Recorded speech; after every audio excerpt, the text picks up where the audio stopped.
Welcome back to 13 Stripes TV. Let's dive into this recent exchange between Rand Paul and CNN's Dana Bash. Let's talk about a social issue, gay marriage. In New Hampshire, you said, "I will fight for your right to be left alone." I realize that you believe gay marriage is a state issue, but why do you believe, just as a core principle, as a libertarian, that people should be left alone, but not when it comes to their right to marry somebody they love? I do believe people ought to be left alone. I don't care who you are, what you do at home, or who your friends are, where you hang out, what kind of music you listen to. What you do in your home is your own business. That's always been who I am. I am a leave me alone kind of guy. But not when it comes to marriage. Well, no. I mean, states will end up making the decisions on these things. I think that there's a religious connotation to marriage. I believe in the traditional religious connotation to this. But I also believe people ought to be treated fairly under the law. I see no reason why, if the marriage contract conveys certain things, that if you want to marry another woman, that you can do that and have a contract.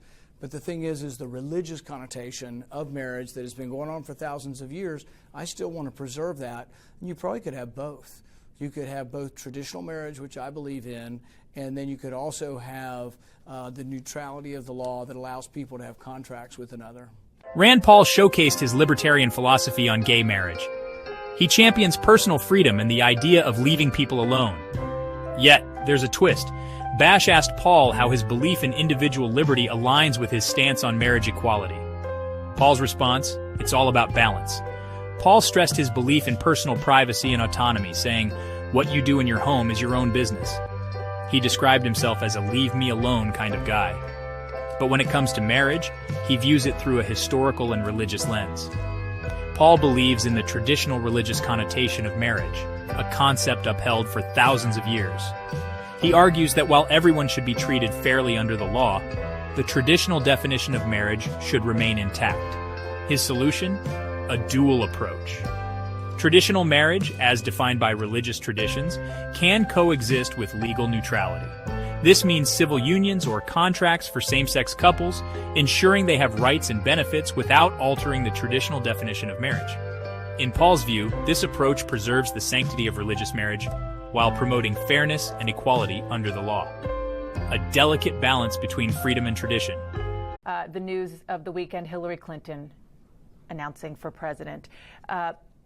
Over the past week, you've been really critical of her when it comes to the issue of trust, talking about Benghazi, talking about the donations to the Clinton Foundation.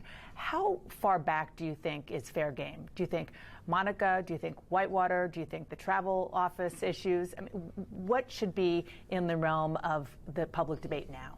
I'm not sure that I'll get to decide what's in the realm or not, but I do think that there is sort of a history of the Clintons sort of feeling like they're above the law.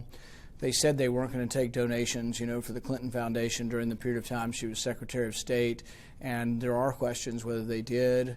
Since then, there are questions of them taking millions of dollars from Saudi Arabia, from the Sultan of Brunei, countries that really have an abysmal human rights record and women's rights record. And so I think it questions the sincerity of whether or not she would be a champion for women's rights when she accepts money from a country like Brunei that stones to death people for adultery, and realize that this is men accusing women of adultery, not women accusing men, because the men have the only say in the legal system in Brunei. So it makes it difficult for her message to appear sincere when she's taking money from these foreign countries. You say that you don't get to decide, but you do get to choose where you criticize her and where you don't. Right. How far back do you think is fair game? I think that her public policy and public life, will be fair game. Some of your critics on the Republican side. I don't have any critics, do I? I know. Shocking. You do have critics on both sides, as you know. But some of your Republican critics argue that you are actually to the left of Hillary Clinton on foreign policy, that she's more hawkish than you are. Yeah. Here's the interesting thing about this, who's aligned with President Obama, whose foreign policy is closest to President Obama. Interestingly, many of the hawks in my party line right up with President Obama. Think about the big issues we've had in the last couple years. The war that Hillary prominently promoted in Libya, many of the hawks in my party were right there with her. Their only difference was in degrees. They wanted to go into Libya as well. They just always want boots on the ground. Some of the hawks in my party, you can't find a place on the globe they don't want boots on the ground. But that's their point, that you're to the left of all them. No, my point is that they are actually agreeing with Hillary Clinton and agreeing with President Obama that the war in Libya was a good idea. I'm not agreeing with either one of them. They're over here both for war. I'm over here saying that war made us less safe, that it made radical Islam or allowed radical Islam to rise up in Libya. There are now large segments of Libya that are pledging allegiance to ISIS, supplying arms to the Islamic rebels in the Syrian civil war.